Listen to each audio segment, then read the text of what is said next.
Taking a look at our plans, we can see the seat, which opens and closes on our project. The seat fits between the armrests as well as the seat side rails.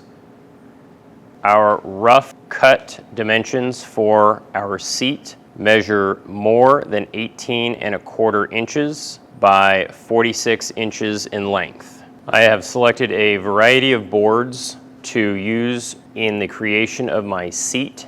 Each of the boards measure more than 46 inches in length because that is my oversized measurement.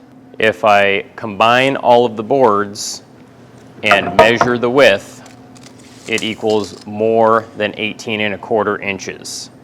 My pieces measure about 24 inches, but you have to consider we will be cleaning up the edges, joinery, table saw, so on and so forth, so this number will go down.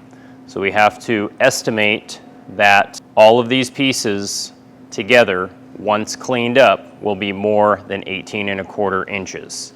Next, I'm going to note any defects on the workpieces, flipping them over and looking at both sides.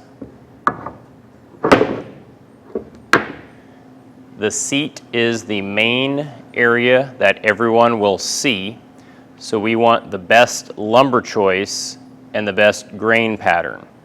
In general, we can lay everything out from the best end of the board. Now, as the boards sit, I end up using about 50% of my lumber. The other 50% technically ends up being waste. This is the point of your project that can either be very expensive or we can use the material a little bit more efficiently.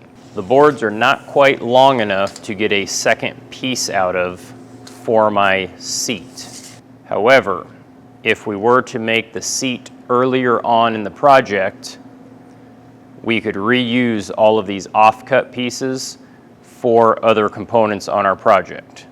Or we could use those pieces for an additional project.